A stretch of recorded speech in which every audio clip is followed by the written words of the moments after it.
So let's get cracking with the latest Spotify live Wagon Wheel on Red Inker and Jarrod Kimber's YouTube channel.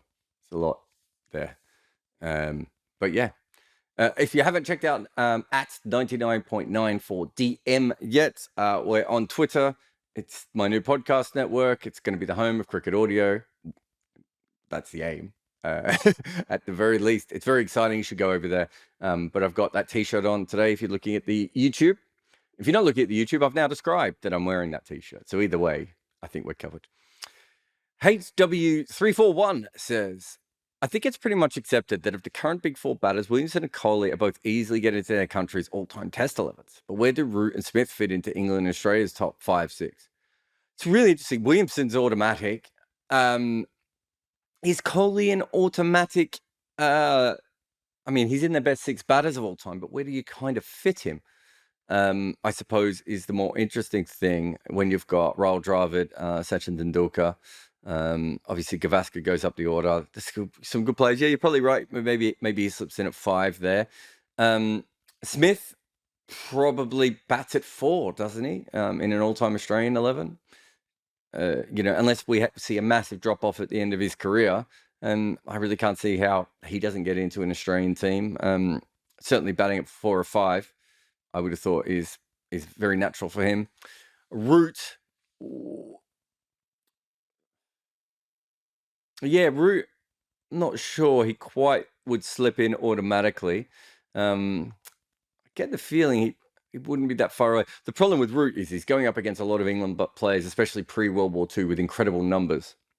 And even from the 50s into the early 60s were just incredible numbers.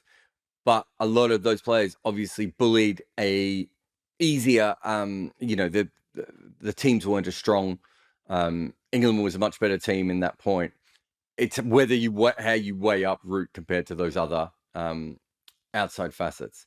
I think if you're saying he's obviously more talented than some of those other players, but was he better in his era than some of those other players were, which is where it gets all a bit tricky. But it's a really good question. I think you make a fairly good case for all 4 of them to be in their all-time 11s, but you could probably also make a good case for 1 or 2 batters to knock some of them out. Everyone except for Williamson, who's just a lock. Christopher says, how easy or hard do you find your work-life balance as a freelancer, but also a fan? And is it easy to take a break when it's also your passion? Yeah, I think, cricket in general is obviously just such a major part of my life. Last night I took my kid to cricket training and was watching on the Sky Go app the Chennai game as well. So, look, it's a big part of it. I don't think the work-life balance is any different. Look, I work a lot. And I don't think there's any field that I would have liked to have worked in that I wouldn't have liked to work a lot. So, in my old job, on my old jobs back in the old days, I spent most of my time calling in sick. I'm almost never sick from this job unless I physically can't sit at the keyboard and do what I need to do. So I think any job that I was going to get in that way, whether it would be writing novels or writing screenplays or making films or, commentating, any of those things, I would always probably take more work. So there would always be that balance there. What I try and do probably is I probably have less recreational time than most people of my age and, my kind of job, which is a choice I've made to try and build 99.94 and my cricket network before that and the YouTube and all these different things. That wasn't necessarily the case at Cricinfo, but my workday is probably split up into 2 or 3 chunks, and a lot of that is around my children and my wife, and that's fine. That works for us.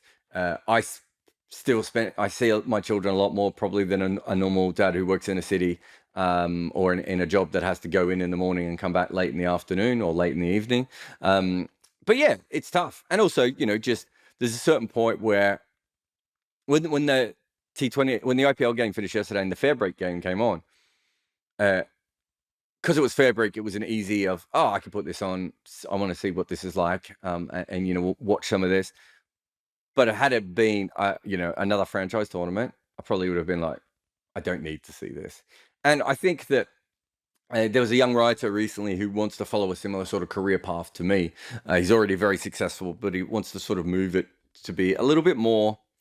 he wants to kind of move what he's doing and make it a little bit more global. And and I was saying to him that the thing for doing what we do, and I think I taught myself a lot of this, but I've also followed Zach Lowe a lot, the NBA writer, just to fine tune it. I think I was already doing a lot of the stuff that he was doing, but you kind of have to follow narratives at a certain point.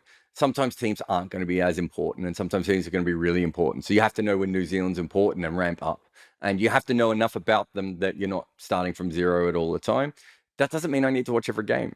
And I think that's something I've worked out around 2015, that there's so much cricket. And before I was trying to watch every single ball of every single game. Now I'm a lot smarter of what I do and what I don't do. And that's a lot of that's just becoming a better professional as much as anything else. Ziad says, is there an argument for Shikha Dhawan to be considered for India's T20 team? I wouldn't have thought so, unless you're talking about, Rohit and Virat not playing. But, based on the kind of team that they have, I don't think Shikha Dhawan is my obvious choice. There's obviously the left-hand element of it. I think I did a video last year of just how much he's improved. I think he's been phenomenal at the way he's, taken himself from this level to another level. Because I do think he was a disappointing T20 player for a long time.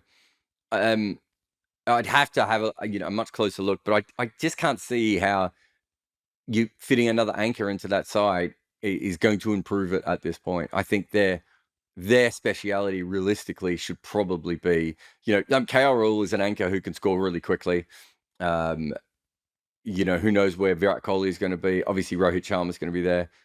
You're talking about a fourth anchor at this point, or you're talking about dropping Virat Kohli, which may happen, but it has to happen for Shikha Dhawan to have a spot there. Satchmo says, have you ever become disillusioned about any of your childhood heroes after discovering an unpleasant fact about their politics or character? For example, I find it hard to separate Dennis Compton as a cricketer from his support for South Africa. Look, it's fair, Satchmo. I think, you talk about their character, but it's also meeting them, right? There are players that I grew up idolizing, that I spent a lot of time with, and that I don't particularly like. And there are other players I didn't like as players, like Steve Harmison. I never really liked Harmy as a player. But as a colleague and as a friend, he's, absolutely top person. And, feel bad for all the bad things I've written about him, as I've apologized to him many times over the years. Look, it does happen. There's certainly I think we had the question last week about politics, didn't we? And someone was saying, why aren't the players coming out on this side of the issue? And I was like, well, you're assuming they're going to come out on the progressive left-wing side of the issue.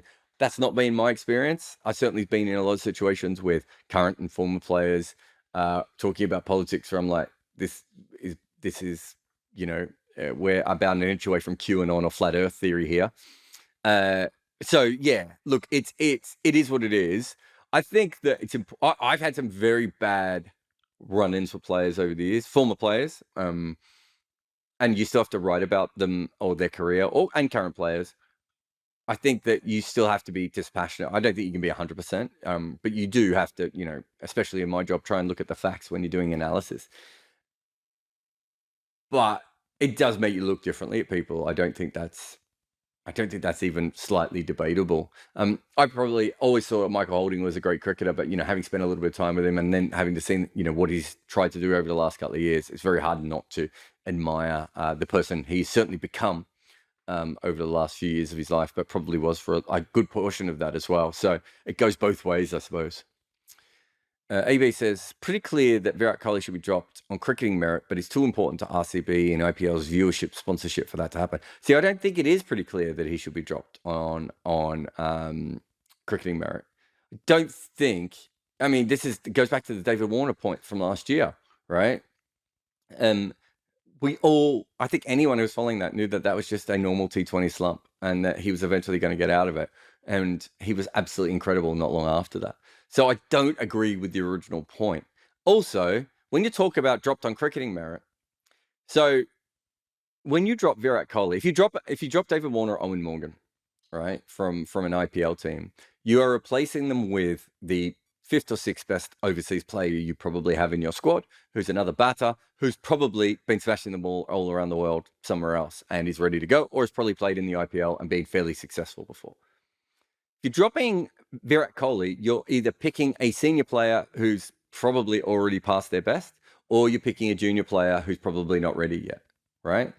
Then you're assuming that they're going to do better than Virat Kohli. Well, very possible they'll do worse, and not even a little bit worse, but maybe a lot worse than what he's been able to do. So that's why I have a problem with that particular thing.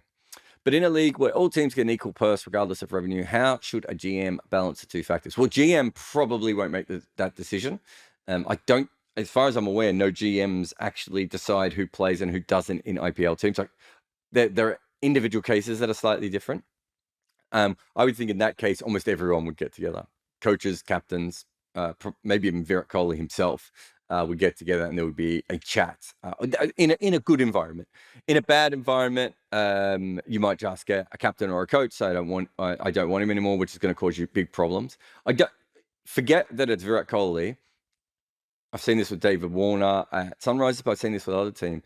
You don't understand the kind of destabilizing impact it has when you drop a player who's getting paid that much money compared to everyone else. Other players are like, well, I'm only getting paid this much, and I'm supposed to be just a fill-in, and now I'm having to play out of position because the star player is going. It's really the politics of it. It's far more than what you think it is. But if you're asking me from a playing perspective, I'd have to have a look at RCB's roster and see who they've got and all that sort of stuff. But yeah, I certainly don't think it's an obvious thing. You don't drop players like that for a reason. Someone said to me the other day, oh, if this was Steve Smith in the Big Bash, he'd be dropped. And be like, if it was Steve Smith in the Big Bash, he also wouldn't be dropped. We don't drop players like that. Bring this mouse over. Now I realized I have a table in front of me. Kennedy says, with the Azim Rafiq story becoming widely discussed, have you heard any parallel being drawn to caste causing similar issues in Indian cricket? That's always been mentioned. I don't think it's just caste as well. Indian cricket, and I suppose Pakistan cricket as well, Sri Lankan cricket, also have regional biases that cause problems. For instance, we know there are probably was it there from the east of India, were there 2 professional cricketers, first-class cricketers, to come out of that area? Seems kind of weird. That we haven't, there haven't been more. Obviously the Tamil cricketers in Sri Lanka, but also cricketers on the east coast of Sri Lanka have struggled. So I think while you get race, you get all these other little things in those sorts of systems because they're amateur. So, there would be homophobia, even if some people aren't actually out in gay and people think they are gay. There would be caste problems, there would be family problems, there would be class problems, there's geography problems. I think the more amateur a cricket structure is, the more you get those sorts of things. There's probably also racism stuff. There's no doubt that people talk about dark skin and light skin people in India. I'm sure those things come across as well. Like, I think when we hear something about the Yorkshire system or some of the other ones that we that have come up, South Africa is another recent example. I was talking to a West Indian cricketer recently about the way that black people in the West Indies treat Indian people of Indian origin, and the way that Indian people of Indian origin treat the black West Indians. To this day is still an issue at times within West Indies cricket. Race is another way to divide people. Class, education, all those different things matter. And if you've got too many people from one background in any organization, whether it be cricket or otherwise, same problems keep happening. People keep hiring people that are like them. And I think that's one thing that is certainly happened at times in cricket. I mean, if you want to take this to the end of the degree, it's like, why so many New Zealand coaches pick so many New Zealand players in the IPL? And obviously the Australians are even a bigger problem than that, right? It's like a human instinct at a certain point, I think. And it doesn't work, and it's terrible, and it should go away. So the biggest caste issue I've probably heard is Vinod Kambli within India. Which is I've been trying to do a big video on him for a while, and I'll eventually do it. I think it's a really, really interesting story because he's such a fascinating and divisive character, despite even separate to his the caste that he comes from, and also a fantastic player as well, but then ran into maybe an even better era of play. So the whole thing with him is really, really fascinating. But yeah, I mean, caste plays a part there in the same way that class does in many other places. And we as humans, we spend most of our times working out how to divide each other, divide ourselves from each other. It's mostly nonsense. Some of us stand up when we go to the toilet, and some of us sit down. Everything else is, we're pretty much just mammals with not enough hair on our body, except for, Ricky Ponting and Glenn Maxwell's arms.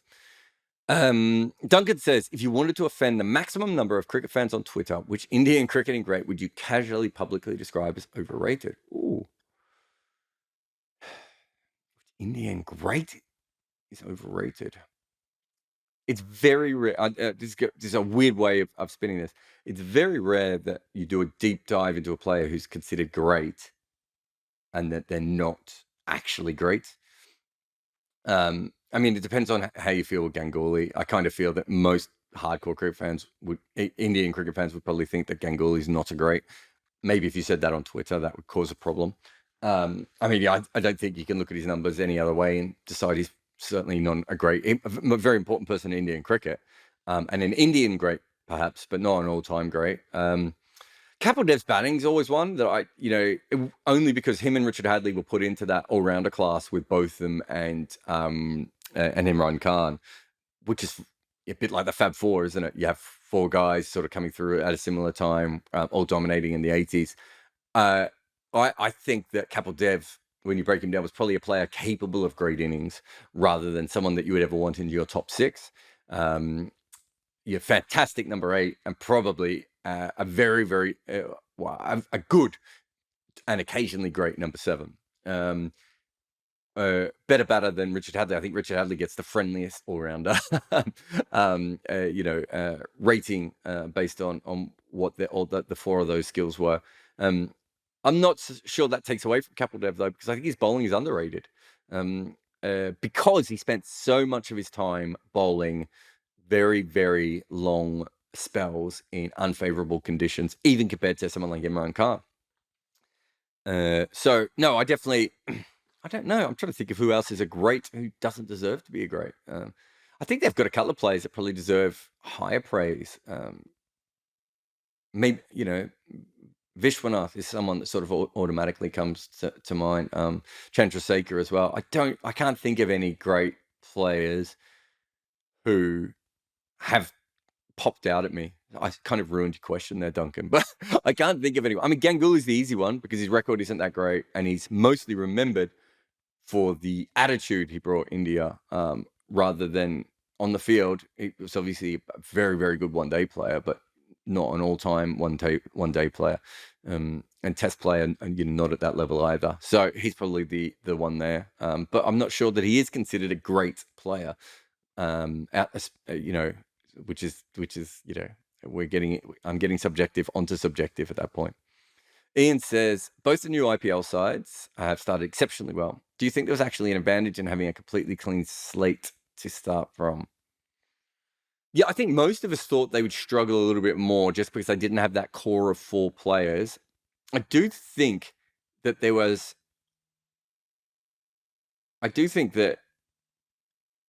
a few players that were maybe retained on potential. Not that they were wrong retainments, but that allowed Gujarat and Lucknow to maybe get better squads earlier on.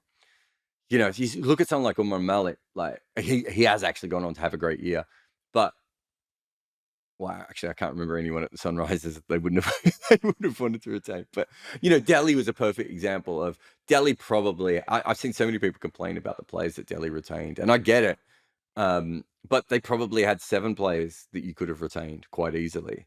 And not having that available to them meant that Gujarat and Lucknow were probably in a slightly better situation. I suppose Mumbai is another one, right? With the 2 Pandyas going, and them both playing so well after not playing particularly well for a little while, especially Krunal Pandya. That has probably helped the new franchises a little bit. So it's probably that little bit of the way that it expanded, and the way that the talent went as much as anything. I'm really interested in how it goes over the full 4 years, if we have another mega auction and everything else. More so just because I don't think we're in a great situation. It's so early on in the first season. Mumbai don't have Jofra Archer, and there are other complications for other teams, and people are, after the mega auction, it's probably almost the biggest panic time, and you don't know who your best players are and everything else. It'd be really interesting to see if over the whole 4-year cycle, if Gujarat and Lucknow are above 500 teams that whole time. That would be really, really interesting for me. If that's the case, then you might be right. Maybe that having that clean slate was better. I don't know. Abhilash says, who's more valuable to a T20 team, Deepak Chahar or Harshal Patel? You'd have to do a very deep dive on that. On a very basic level, Deepak Chahar takes wickets up the front, so they are worth more. Harshal Patel, actually, I haven't looked at his record as much this year, but last year took an incredible amount of wickets in the middle, which is not when people take wickets that much, which are also valued a lot. The wickets that usually aren't valued much are, the bowler ends up with 25 wickets and, he's taken 20 of them in the last 3 or 2 overs of the games. It's not that they're not worth wickets. It's still a handy thing to do, but has nowhere near the impact that Harshal Patel or Deepak Chahar can do. So Rabada had some very overhyped seasons. I don't know what his overall numbers are, but this is a much better season for Rabada than we've seen some of the other years where he's just taken ridiculous amounts of wickets because of when he's taking the wickets.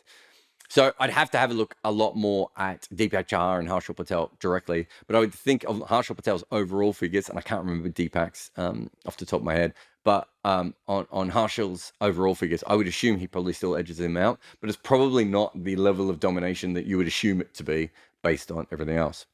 So those were our Patreon questions. Remember, if you want to ask questions first on Patreon, feel free to send a message through. That's not how it works, is it? Sign up on Patreon, go to the first class or above tier, and you can ask a question, put out a message each week. So huge shout out to everyone on Patreon. This podcast is only available because of Patreon. It was the Patreon subscribers that I put on the second episode for. Let's get to the callers, though. Arnav, you're on the air.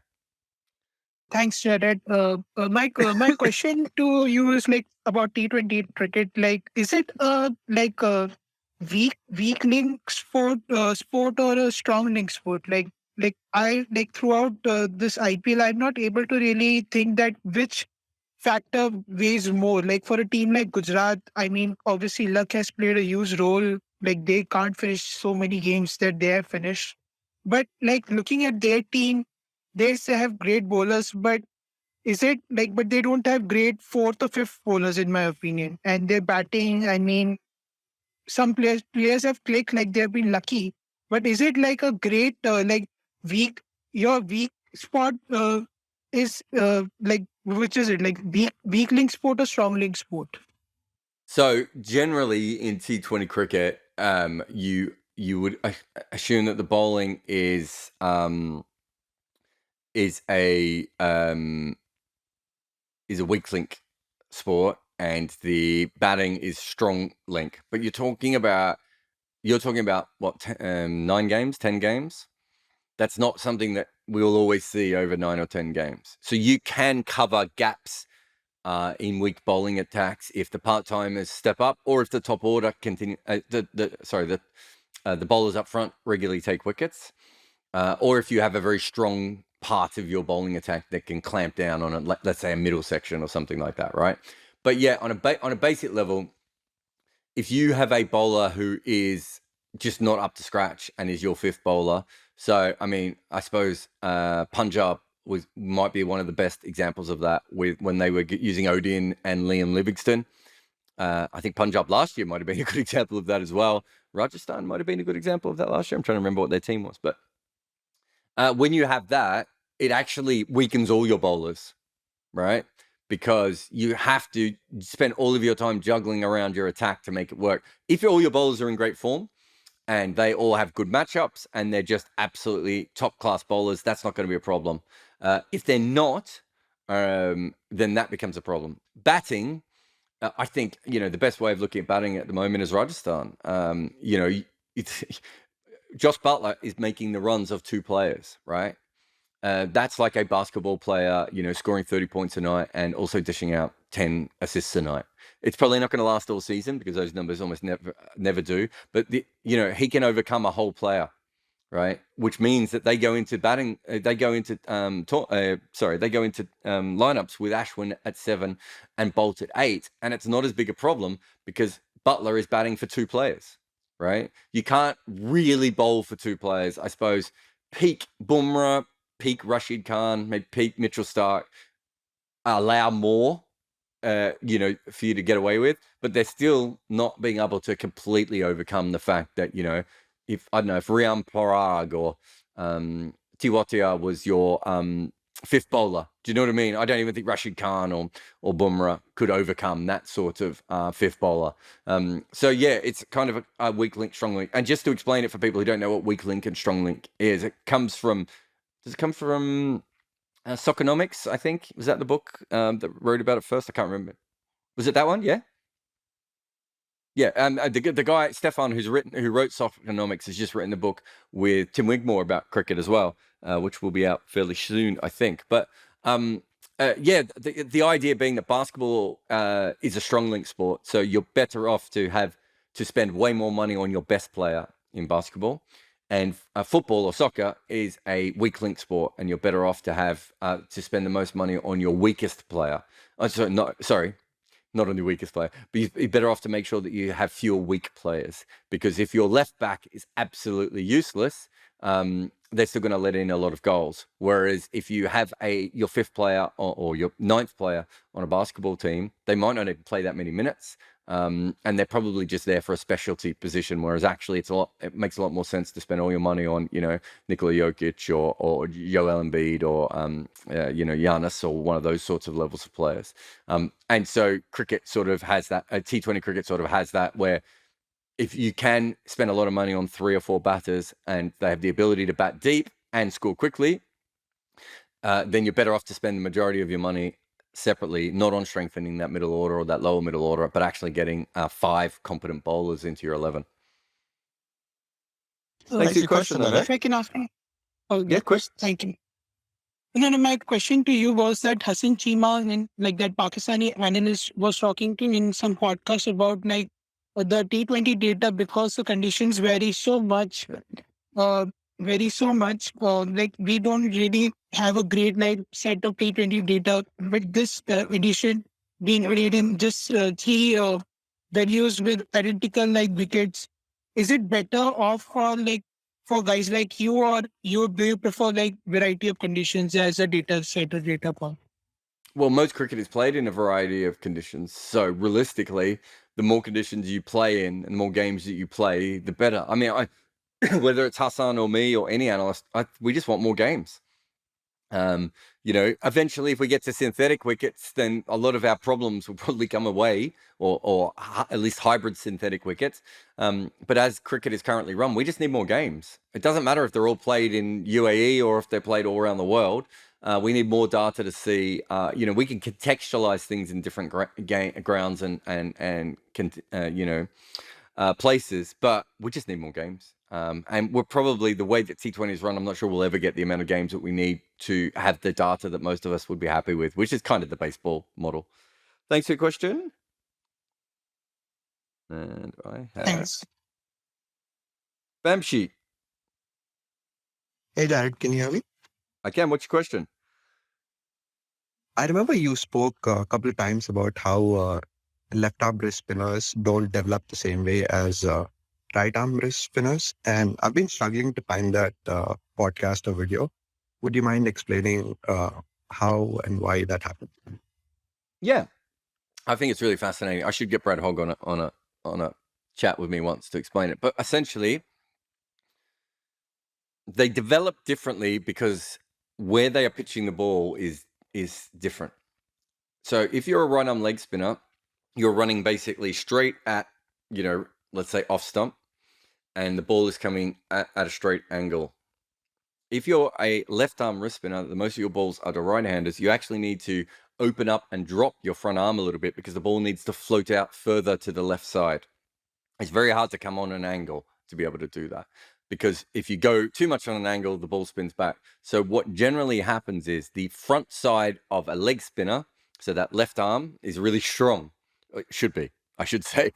It's not always, but Anil Kumble's is, and Mushtaq Ahmed's is, and Abdul Qadir and Shane Warne's. Really strong front side. When you're a left arm wrist spinner, because you're trying to get that ball further over, outside the off stump, or at least at the off stump of the right hander, but you're coming from the other side of the wicket, it means that naturally I don't think you actually have as strong a front arm. And it's like a technical point that I suppose if you're a left-handed tennis server, I'm assuming there are slight variations in the way that you serve based on that, right? So left armers have all these different quirks in their bowling. So left arm finger spinners almost never have deuceras, right? Or balls that go the other way, right? Left arm swing bowlers, I can count on the top of my head how many left arm swing bowlers in the world can consistently swing the ball away from right hand batters, right? It was Wasim Akram back in the day, and probably Jack Shantry for Worcester. There's almost none, right, that swing the ball into left-handers or away from right-handers. And the same with left arm wrist spinners. They're bowling the ball way further across, and so the front of their body is completely different, which means that their action is not as repeatable. The repeatable part of a leg spinner's action is really that front left arm getting up strong and pulling down. Now, there are bowlers who've cheated that and done different versions of it, like Samuel Badri and all sorts of things. But I think that if you want to be a wrist spinner and you want to consistently land the ball on the right line and length with energy, you need that front arm to pull through.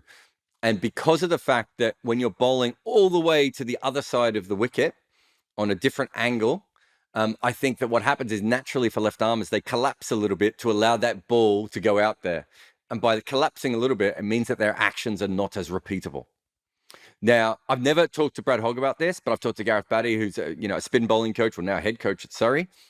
I've talked to a couple of other spinners about that as well, and I've never heard anyone else talk about it. So it could just be five of us all agreeing with each other. But Brad Hogg probably was one of the most repeatable left arm wrist spinners we've ever seen, and he did have a very good front arm. There are other ways around it, for sure, but I think that's a reason why it's very rare to see a left arm wrist spinner with a very strong front arm, because it actually, at a certain point, it kind of gets in the way. It's not where you want to land. It's not helping you as much land the ball where you want to land it. And so the problem with that is all the other problems it brings in afterwards. But I will eventually do a video on it, because I think the whole thing's really fascinating. Because I don't think we talk about the fact that left arm bowlers are playing a different game to everyone else. And it does affect, sometimes it affects how much they try things. Not so much with left arm wrist spinners, but certainly with left arm quicks and left arm finger spinners. Sometimes I think you guys have so many more options here that you're not using. It doesn't really make any sense to me. So yeah, I think, I hope that makes sense. Did that sort of follow for you? Yes, it makes a lot of sense. Can I ask a follow-up question? Yeah, just be careful. You're just playing with the phone or the microphone, and it's rustling a little bit. Oh, my apologies. That's all right. So these quirks you've noticed with left-arm bowlers. Have you noticed anything with left-handed batsmen? I'm just fascinated by left-handedness in different sports. Left-handed batters. So what have we got there? I mean, the biggest one is the most recent one, isn't it? Where they basically, are bowling around the wicket to them. I suppose is the most obvious one. I'm trying to think of anything else. I mean, I got a feeling left-handed batters don't play as many cover drives as right-handed batters. I think that's a thing. I think I've looked that up before. I hope I've looked that up before. There's obviously one of the more interesting things is that left-handed batters have to completely change their game in the second innings in a way right-handed batters don't, because of the foot marks. Especially if there's a left arm finger spinner or a wrist spinner playing. That doesn't happen every game, but they have to deal with foot marks a lot more than right-handed batters do. So I think that changes little bits of their game. But I think the biggest one probably in the old days was the LBWs. It was very, very hard for bowlers to get consistent LBWs against left-handed batters. And I don't think that's the case now with DRS and us understanding a little bit more where the stumps are and everything else. So I think, actually, there's one, and I think I might have done something on this recently, Vamshi. I can't remember, but I'm trying to think what video it was in. But left-handers are far worse against off-spinners than right-handers are against left-arm finger spinners. And I think that almost goes back to, I don't want to call them lazy because I think that's unfair, but they don't develop their games in the same way that right-handers have to develop. If you're a right-hander, you don't have a natural advantage, right? You might be tall, you might be fast on your feet, you might have those sorts of advantages, but you don't have a natural advantage over the opposition the way that most left-handers do over right-handers. And I think that what happens is that the way the left-handers develop, it's a bit like the old 7-footers in the NBA. In the old days, they didn't have to learn all the different skills, right? Because you were 7 foot tall.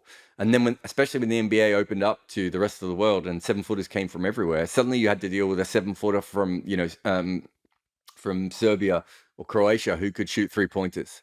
And then you had a 7-footer from Australia who could be a point guard, and a 7-footer from Greece who could be a point guard. And suddenly it's like, oh God, we have to up our skills. And the old, lumbering 7-footers don't exist anymore. And I think that with right arm bowlers bowling around the wicket and matchups being much more prevalent and DRS catching left-handers out way more, I think we'll see a natural progression of left-handers, but there's absolutely no doubt that left-handers struggle a lot more against the ball being spun away from them than right-handers do. And I would say that's just them not rounding their game out as much as they should. Great. Thanks, Jarrod. No worries. Thanks for your question. That was all questions. Who have we got next here? Sorry, everyone. How deep? You there? Jarrod. Hey, mate. What's your question? Just a quick 2 questions. First one is, I'm seeing Arshdeep Singh, what is he doing in death overs that it's really difficult to hit him for boundaries? And but he's not taking many wickets though. You're talking about Arshdeep Singh, the left armer? Yes, the Arshdeep Singh who plays for Punjab. Yeah, I find him really interesting because I remember when he first came in, I think he might have taken a lot of wickets at the death one year and had a really good record, but quite a high economy. And I do remember thinking at the time, occasionally we see an Indian bowler come in and they get very much hyped up, but you look at them and you're like, this is not repeatable. Who's the left arm bowler who bowled for Rajasthan last year? Chetan Zakaria. Zakaria, yep. So last year, I remember watching him early on and everyone was hyping him up thinking, I'm not sure this is repeatable. That was my real thought with Arshdeep Singh. From the first time I saw him play, I thought, I don't know if he's going to be able to do this game after game. I think he's got a couple of very, very good skills. One thing is, and this is going to go back to the left-handers from before, he's got a very good cutter as a left-arm bowler. And when you're a left-arm bowler and you've got a very good cutter, it means you're 66% of the time at least spinning the ball away from the right-hand batters, which means that when people are trying to line him up, the ball's going away from their eye line. And I think that's a really, really underrated skill.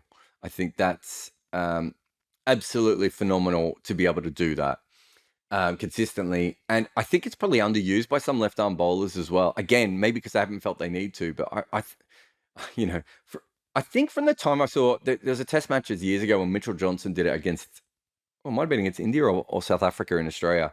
And he was bowling low arm sling off cutters around the wicket 130 kilometers an hour. And I was thinking, he's unplayable if he does this. And then he stopped doing it and went back to try and become a swing bowler again. And then Mustafiza did it for a little while. And, we've seen bowlers do it.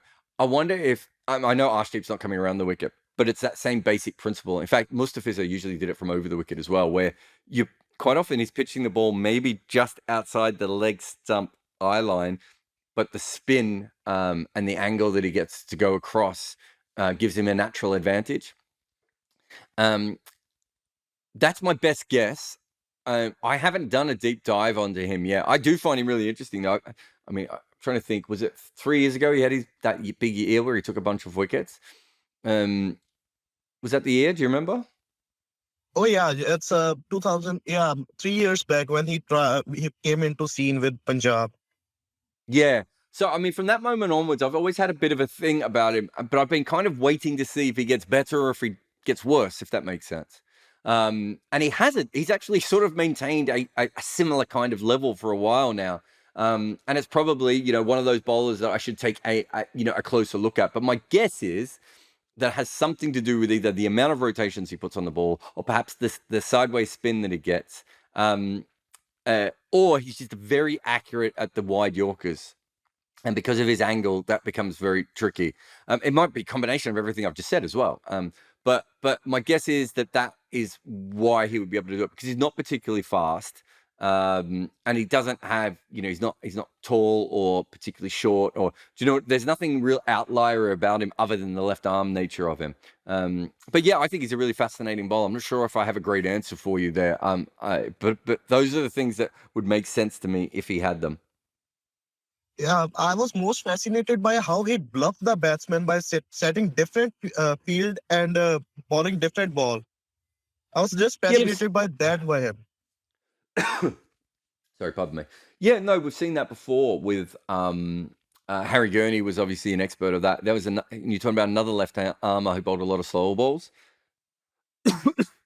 So yeah, that plays a big part of it. I don't think our bowlers have quite got to the level of really truly understanding that side of it yet. And look, I've talked to bowlers about it. It's almost a thing that they feel not touchiest about, but they get it, but they don't know how to make it work in practice. And, you do the bluff field that doesn't work once, and then the captain doesn't want you to do it again. You almost need a captain to be involved with it. But there's an element of that involved in every death bowler, right? At the death, you're almost never set for the bouncer, but you have to have, you're going to have to probably, or anyone over 135 Ks is going to have to bowl a bouncer at a certain point. So, yeah, I think that could be part of it. I'll probably, hopefully I'll take a closer look and see if I can see anything specific, but it could be a combination of the four kind of things that we mentioned. Anyway, thanks for your question. Oh no, I've removed him. Sorry, that's my fault. Nikhil, you there? Oh, Nikhil. Okay, Nikhil seems. Bhaskar, you there? Yeah, hey Jarrod. Hey mate, what's your question? Sorry, Jarrod, were you asking me to speak? I was, but Bhaskar's just come in. Why don't you just put yourself back on mute, Nikhil, and we'll bring you in a second. All right, sure. Sorry. That's all right. Sorry, Bhaskar. Yeah, Jarrod. So my question was about the cricket fans, and I've been since IPL is on. I talked to a lot of fans who are just very obsessed with their IPL teams, and I was thinking about a continuum of cricket fandom where you are just obsessed with your team and you don't only watch those matches. Going on to people who watch little bit of Test cricket and then also little bit of World Cup, and then going even further to like people like you and maybe other people who are watching nearly every cricket and have an objective view to things. So my question to you is that does the evolution take place, and does in different countries you find a different proportion of people who are more analytically minded and want to analyze the game versus just following their team? No, I actually think the biggest appreciated market in cricket is the fan who just likes that. Oh, sorry, had the mute on there. My fault. I think the biggest problem in I think the biggest underrated market in cricket is the home team fans. I think in international cricket, weirdly enough, we kind of get it, but I don't think we've got it at all for domestic cricket or for franchise cricket. And it's a big part of 99.94's kind of my thinking with that was that, there are a lot of people who do just like individual teams. So I don't think it's that different. I don't think the percentages are that different. I think in England and India, they're probably the two cultures that try and push themselves most as the most cricket fan type of people. My experience really of especially younger Indian people and living in England is that's not really true. That there isn't like a higher percentage of cricket fans in England who love cricket all around the world than there is in other places. It probably would vary. I think that's fair. But I don't think it would vary much in percentage from place to place. I really do believe that, the majority of cricket fans I've ever met in my life anywhere have been fans of their team. And then you get that small percentage, that sort of Cricinfo percentage, if you will, of cricket fans out there, which are, let's say optimistically, it's between 5 and 10% are real hardcore cricket fans. And I would think that is probably a similar percentage in most countries. What you might get is if you're a West Indian fan or a New Zealand fan, because your team is so badly covered by the media in those places, maybe you become more of a general cricket fan just because you have to, right? So you spend more time on Cricinfo or CricBuzz or on Twitter looking about cricket to find more stuff about your team than you would need to do if you're if you're an Indian or an English or an Australian fan. You probably don't need those other websites as much. So maybe there's something in that. But honestly, I would have thought the split would have been fairly similar, no matter where you go. I think in most sports, people like their team more than the sport, if that makes sense. And then you get those small, basketball people, football people, cricket people, hockey people, who just absolutely love the sport. And I think that's always going to be the smallest amount. I mean, I suppose what would be different would be like maybe tennis, athletics, perhaps. But I think in general, I think most people, cheer on the local colors. So the second question is, do you think the evolution happens that people, as they watch more game, they kind of slowly transition to become a more cricket fan, or the people, if they're the hardcore fans, they will remain like that? Because with T20, there's so many new fans who have come in, but younger fans coming in. But I'm just wondering whether they will transition to a higher order, like a true cricket fandom. Yes, I think if we have more T20 fans, we'll have more, if you want to call it true cricket fans or obsessed cricket fans or multi-cricket fans. I think that will definitely happen. I don't think that, I think that as great a sport as T20 is, I think the more you learn about cricket, it's just, you're going to seep naturally into the longer forms at times, whether it just be one days for World Cups and maybe test matches, just your local team rather than all test match cricket. I think that will happen. I don't know if it would be on a similar percentage, but yeah, I think that one of the great things about cricket is that there are so many sort of unknowable and, incredible aspects to the sport. It's so multi-layered and confusing that if you get in at T20 level and you really, really love everything about cricket and T20, I think you're naturally going to eventually start to watch some other stuff.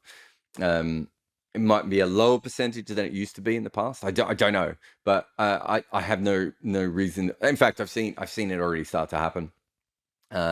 So, and I also think there's a natural maturing, right? So maybe you get to a certain age and, you're thinking to yourself, oh, I like that when I was a kid. There are a lot of people who like Justin Bieber when they're a kid, probably feel, don't listen to Justin Bieber anymore, right? And I think there are elements of T20 cricket that are a little bit like that. There are some people who listen to pop music, the latest pop songs their whole life. And there are some people who only listen to pop music for 5 years and then repeat those 5 years for the rest of their 50 years, right?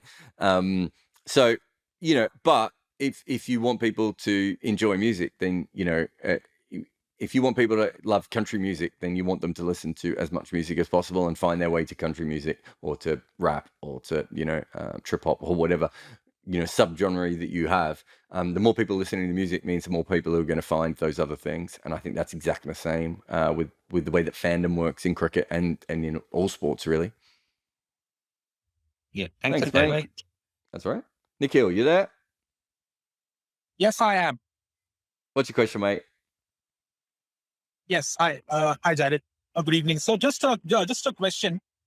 We've seen there's been sort of a revolution in the way coaching. You have specialist T20 coaches, you've got specialists, test match coaches, etc. You've also got analysts working increasingly in the white ball game. My question to you is two-part. Why don't we see more analyst-specific roles or analyst roles in test match cricket, where you probably have so many more events in a game? They may not be as repeatable, but there are so many more events in a game, and there's so much more data points that you can have. That's number one. And number two, apart from coaching, what about, is the next revolution in cricket, or if it's not already come, like specialized strength and conditioning, or like fitness coaching related to, specifically for T20? If you're in a T20 game, you need to field in a certain way. You need to do certain things, especially like boundary riders, or even, like cotton bowls and stuff like that, or even, some of the other stuff. So we're seeing the revolution in coaching and in analysts. When are we going to see analysts in Test match cricket? Why haven't we seen it yet? We do have analysts. We do have analysts in Test match cricket. I don't think there's any Test team in the world that would go into a game without some form of analysis now. Why don't we hear about it as much? Because you're talking about one game which is closed and one game which is open. T20 is 120 possessions to each team. Matchups make a huge amount of difference. Half the bowling changes in Test cricket, as I tell people all the time, are because people are tired. I can't think of any. Maybe Afghanistan don't have an analyst, but I'd be shocked if they didn't have an analyst, actually. Ireland certainly have analysts. So you would think that kind of everyone would have one. It's a different kind of sport. So analysts play a big part, especially in developing players, I would have thought, in Test cricket. In overall tactics, certainly play a big role. But in T20 cricket, everything's more dramatic and everything gets mentioned a lot more. And I think matchups are probably, in some ways, the most overspoken about part of T20 cricket, but they certainly, they get mentioned a lot more. And that's also where analysis started. Haven't matchups always been there? Well, matchups have always been in cricket, yes, but we never used the term matchups before. And also, teams didn't balance their entire sides around it in the same way that they do now. And there's also, DRS has probably made matchups more dramatic. In the way that it's even the contest for left-handers and right-handers, and it's made spinning the ball away even more important than it used to be. So matchups have always been there, but go back through the history. Nathan Lehman and Ben Jones just wrote a book about India turning up to Australia with Australia turning up to India over and over again with a bunch of left-handers, and India just bowling off spin to them and winning. So you say matchups have always been there, and yet Australia have for generations turned up with an excess amount of left-handers in their top order, and have been completely destroyed by off-spin again and again. So that's the first part of your question. The second part of your question about the coaching, I think it's already starting. Strength and conditioning coaching, all those sorts of different specialities. We're seeing hitting coaches coming through. We're seeing people who only work in strength and conditioning in T20 teams. I think eventually analysts, coaches, everyone except for maybe physios, will probably separate, right? Because the skills. Do these power hitting coaches have to be like from cricket, from the cricket background? Because I know Mike Young, who was a great baseballer, was the fielding coach for Australia for a long time, and I know Ian Chappell didn't like that idea, but I'm just trying to say that, for example, if you're getting a power hitter, do you necessarily need a cricket person to do that? Or, I don't know, can you get a golfer or a baseball striker? So Julian Wood, and I forget which IPL team he works for, sorry, but I think he's working with one of the IPL teams. He's brought over a lot of baseball methods. The problem is that baseballers hit full tosses, mate, and golfers hit a ball that sits still. Right? It's not the same. The very basic, what you might get is people who help with power bases coming from other sports. But I think, to be honest, I think in cricket we kind of know what that is, and we've worked that out on our own over the last couple of years. But you might get specific things. But I think Chris Lynn's a very good example of someone who set up like a baseballer and ended up being quite limited because of that. And I know as an analyst, we started bowling to him like you would to a baseballer, which is just find the part of his swing where he can't hit, and it became quite easy because he stopped batting like a batter for a long time there. I think he's gone back to it slightly. You will see more specialists in all those sorts of positions coming through. Thanks for your questions. All right, Keshuv, what's your question? Hi, Jarrod. So the question is basically, I heard your podcast on Virat Kohli with Mark Nicholas and Jade Dunback, and so I think that was done before IPL, and now that we are halfway through the IPL, and we have seen how he's doing this year as well. The strike rate has been embarrassingly low for somebody like a Virat Kohli. Like I think last night he played with a strike rate of less than 100. So if you were to select the Indian team for the World Cup in Australia, I mean, for the better of Indian cricket, would you drop him based on how he has gone? Especially striking. I mean, his strike rate is, I think, overall 110 or something this year. Or would you, like, since it's happening in Australia and he has got a great record there, so would you still take him and probably find a spot in the 11 still? I just don't think they need all these anchors. So if I was running the Indian team, I'd be looking for any way possible to have fewer anchors. And if that was the case, then Virat Kohli is probably he's no longer captain, so he's probably the easiest anchor to get rid of. So I think that probably answers that side of it. That's in the team. In the squad, yeah. I mean, if it becomes, this has been a tournament that's been quite good for fast bowling. That some of the pitches have been a little bit lively. He's just out of form. So whether you take him in the squad and he's your backup player, I don't know. You'd have to really go through and balance that team out and see how it came out. But I think that they have a lot of players who have the ability and the mindset of modern T20 cricket.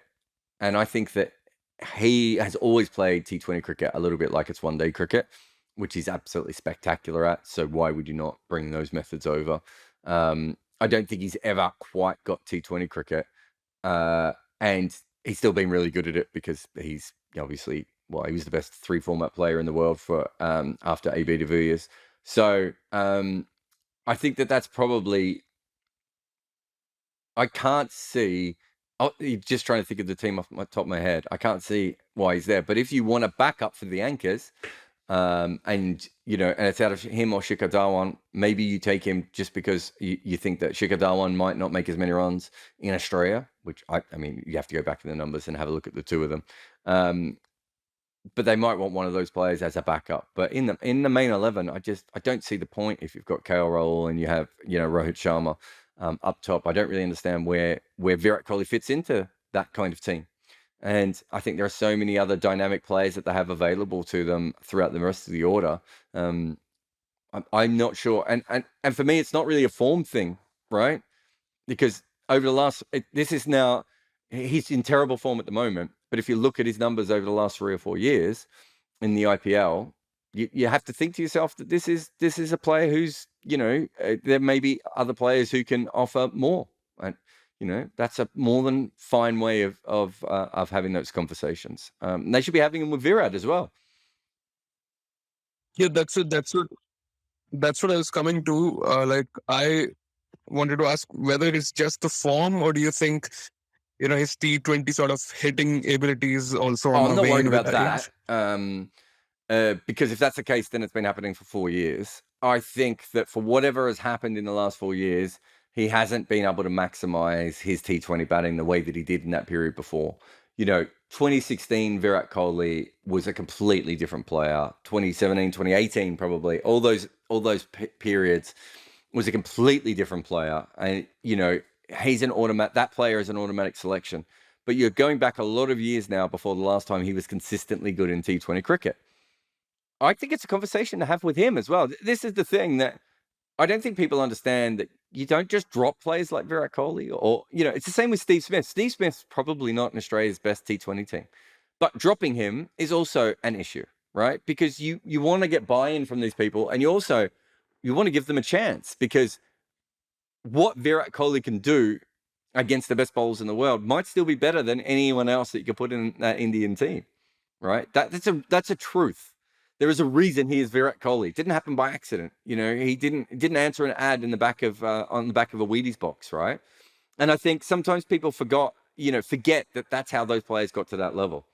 And they did it by being consistently great.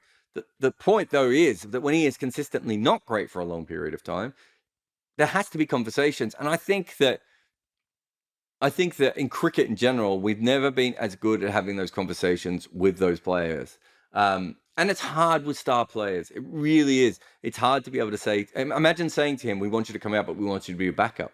That's not an easy thing to be able to do. But you're Rahul Dravid, right? You're the BCCI. At a certain point, you have to be the adults in the room and say, look, we need you to be this player. Do you think you can be this player for us? Yes or no? He'll answer that. And then you have to manage him when, whichever direction that it all goes. None of this is easy. Running a cricket team is not easy. Making these decisions is not easy. Most fans just want the new young players in, right? And it's like, but statistically speaking, most World Cups are won with older teams, right? And so it doesn't particularly follow on. Sorry, go. Yeah, just one last follow-up. So doesn't matter how many questions get raised or how much we speak about this. I think Indian team will still take him to Australia. But do you think if he had to give up on format, would it be T20 after this World Cup? I don't know. I don't know him well enough, so I don't know what his priorities are. I mean, he'd probably make more money playing the IPL over the next few years, wouldn't he? It would be silly for him to give it up. It's not. No, I meant from Indian team. Indian team. Does he play many internationals? Are you talking about 10 games? Yeah, I mean T20 internationals. Yeah, but I'm asking you, how many has he played over the last 3 years? Is it many? I think he's, apart from the last Sri Lanka series, he has been a part of all the T20s, I guess. Yeah, but how much is that? I mean, that's my real question is, what kind of, like, if I'm him, I'm thinking to myself, what format do I not like the best, and what format will allow me to prolong my career as long as possible? If that's the way he's thinking, and we don't know the way he's thinking. T20 internationals are kind of an easy one, right? Look, I think after this series, after this IPL, I think he's probably going to have some very long chats with his wife, with his coach, with his agent, with his manager, all these different people, and start to work out what Virat Kohli actually wants to do with the next few years. Does he want to get back to the top? Because I think we all know what a driven person he is. If he suddenly decides that this is ridiculous, that that Test cricket has embarrassed him and he hasn't been as good as he should be in the IPL, and I think his numbers in one-day cricket have pretty much stayed pretty high, which is quite interesting, which maybe tells you what a different level player he is in that format. But what does he actually want to get out of this, right? Because, you see that sometimes with senior players where sometimes they just go, you look at AB de Villiers, it just got too much for him. He could have played on for another 4 or 5 years without any problems. And, there were some of those interviews you saw during the last IPL where he just looked spent as a person, and he was talking about how hard it was for him to get back fit again. Virat Kohli is a different kind of person. Maybe he thinks, do you know what? I want to have a Tiger Woods or a Roger Federer peak at the end of my career. What do I need to do? Do I need to reshape my life around one format of cricket? Do I need to reshape my life around the game of cricket and less so about the other distractions? Does he need a better work-life balance in either direction, right? Maybe he needs to think about cricket less and relax a little bit more. Whatever that may be, he needs to start having those conversations. And this is what I think in cricket we're not particularly good at. And so let's say he doesn't get picked for this World Cup. The thought process will be that he never plays in another World Cup again for India, expecting T20 World Cup, right? And it's like, that's not what you should be thinking. You should be thinking, well, at the moment, he's not peak Virat Kohli, and he's not going to help us. And maybe him and India get together and just I just don't think I'm going to be able to help you in this World Cup. And they're all really honest with each other. Great. We can all have that conversation and we can move on. Separate to that, though, then he says, but that doesn't mean I'm actually, what I really want to do now is I really just want to play white ball cricket. Or what I really want to do now is I want to play test matches as a specialist batter. And I want to continue to play in the IPL. But I want you to know that if my form comes back, I expect to be selected when my form warrants it. We have no idea. this is the thing. There are so many different moving parts to this, and because of Virat Kohli, we speculate on it. But I promise you, Aaron Finch is having these conversations or having these thoughts. All these players are having all these different thoughts about how to get the most out of themselves at the end. What is it that they really want? What are they playing for? What is the final end game for them? How are they trying to build their career? All these different players, if they're not having these grown-up conversations, should be having these grown-up conversations. That's the sport now, right? Some kid from, UP comes through and suddenly there's a lot of pressure on you. And you need to have these conversations. And I think too often in cricket, we think about, oh, he's a legend and he's deserved his spot. I think they deserve different kinds of treatment if you've achieved different things. Don't think that means that you deserved your spot. I think that means you deserve to have grown-up conversations about where you're going from here and the best way to prepare you for each individual game. I think that is the problem that we see too often in cricket. We get too reverential with legends, or we just flick them. And even if their form comes back, we don't select them again, right? It's like that's not you can have one of the best players of all time who gets to 32 and discovers has a technical problem or gets worked out for a little bit, and for the next 2 years does not deserve to play in their international team. But maybe between 34 and 38, they do again, and they don't get picked quite often. Or when they get picked, we all go, oh, they're bringing him back again. Well, yeah. Because at that stage, they weren't in the best 11 players. They've gone off and changed what they do, and they've come back. And I think I was very guilty of that. And I think other people are very guilty of that as well. Yeah, plus he's also not the captain anymore, so things are different. So it also a huge deal depends on whether Rohit Sharma and Rahul Dravid has him in the plans for the 11 in Australia. Probably, I think the best way for me to put it right is I think about this if I was like, I don't know, director of cricket. So Rahul Dravid and Rohit Sharma was there. My first port of call would probably be them in the selection committee, and we'd be like, do we think he's in our best 11 players? And my guess is at the moment they would say no. Right. I'd then ask, do we think he is our best backup because it is Australia? The answer there is probably closer to yes, and probably is yes. Right. I would think if you asked all those people, generally former players trust experienced players, especially when they've been successful. Right. Then the next conversation is, what do we need to do between now and then to get him to be that player? Right. That should be. Now, does that mean he doesn't play the one-off test against England, for instance? Does that mean that we get him playing in the 100? Does that mean he plays with India A or Indian domestic cricket or whatever that may be? Does he go off and train in Australia, have a 2-month, relocate his family to Melbourne or Sydney or Adelaide or Hobart or wherever he needs to for that period? What do they need to do to do that? Because they need to be a part of that conversation, but also then Virat Kohli needs to be part of that conversation. And his main, batting gurus these days might be BCCI, but they may not be. A lot of those players have private gurus that they talk to and private, batting instructors and coaches and all that sort of thing. Does he go to them and go, this is what I want to do. What path do you think I should be doing? And then everyone gets together and they make an informed decision. What shouldn't happen is what happened at the end of his captaincy career, where it's been leaked left, right, and center, and that's not how you treat top players, and that's also Virat Kohli shouldn't be part of that sort of stuff either, right? What should be a plan of, and if Rohit Sharma and Rahul Dravid could say, look, Virat, we don't think you're in our best 16 players, we're not going to take you, then it's Virat's choice to go off and prove them wrong, right? And that's fine. He's allowed to do that, and if he does, if they lose the World Cup, and for the next 6 months he's smashing runs in every time he plays T20 cricket, they're going to look like doofuses, right? That's how it works. That's how all of this sort of shit works, right?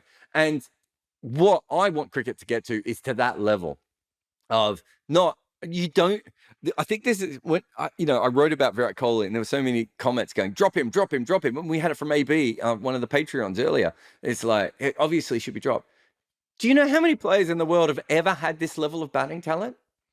Right? If you only ever have at any point in your time so much talent available to you as an international team, to be able to go, that's no good, we'll ship them away.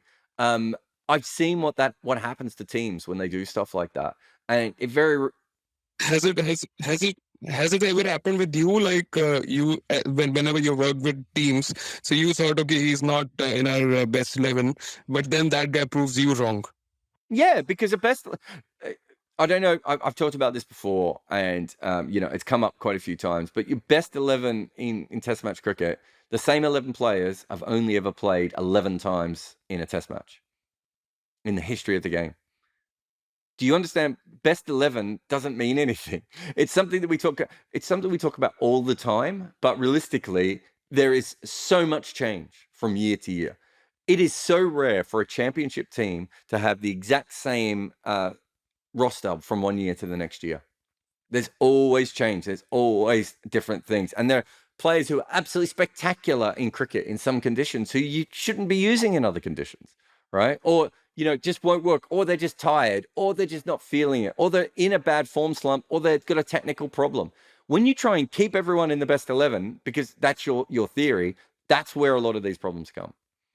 Is Virat Kohli still an incredibly talented player? I would suggest, looking at his one-day record, that he has not completely dropped off a cliff where, the sort of Michael Vaughan cliff. And he's a better player than Michael Vaughan to begin with, so it's not the best. But there was a point where it looked like it was pointless Michael Vaughan going out to bat, right? And I could not see how he was ever going to make runs against international bowlers ever again. I don't think I have felt that way with Virat Kohli. And he is such a high-level player that to suddenly get rid of that level of experience and knowledge and talent doesn't make any sense. If he's not in the best 11 at the moment, it doesn't matter, right? The more important thing is, what do we do to get you back to the level we want to get you back to? Do you want to get back? Is this the work that you want to do? Is there just one format that you want to play? Is there two formats that you want to play? Do you just want to play in the IPL, and if things go really well, we'll give you a call? All those things should be available to him. And I just think that the way we frame things and the way that we talk about cricket, the final 11 is like so final, and it's like that's not how cricket should work. When I was talking about the IPL being weaker recently, with the extra two teams coming in, one of the things I was talking about is 5 overseas players could help, and I think a lot of people were like, oh, you just want, you think the Indian players aren't as good. No, I think there are situations where you could go into a lineup with 2 overseas players in the IPL. And I think there are other times when you need 5 overseas players, right? That flexibility is the way that cricket should think.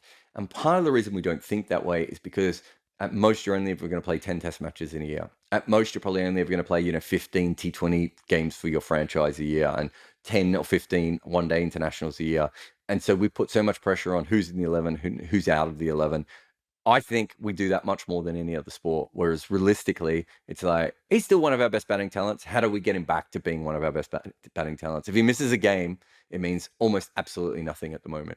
Virat Kohli missing the next series at India play may have absolutely no bearing on the fact of whether he plays in that in the World Cup or not. And I think cricket's starting to understand those sorts of things. Anyway, mate, thank you for your questions. No matter what happens, we end up talking about Virat Kohli for hours on end. Thank you to everyone for the questions again today. As I said, 99.94 is the new venture. It's where I'll be putting up my podcasts and everything. There's going to be an app, and there'll be a beta test coming soon. But if you can follow us on Twitter, it's certainly the best place to start at the moment. And a huge thank you to everyone who's come on this chat today. Another very good one. Technology was good today. Hey, we have to be happy for small mercies there. And I will see you again next time. Please remember to support us on Patreon and on Buy Me a Coffee and on 99.94. Talk to you next time. Bye.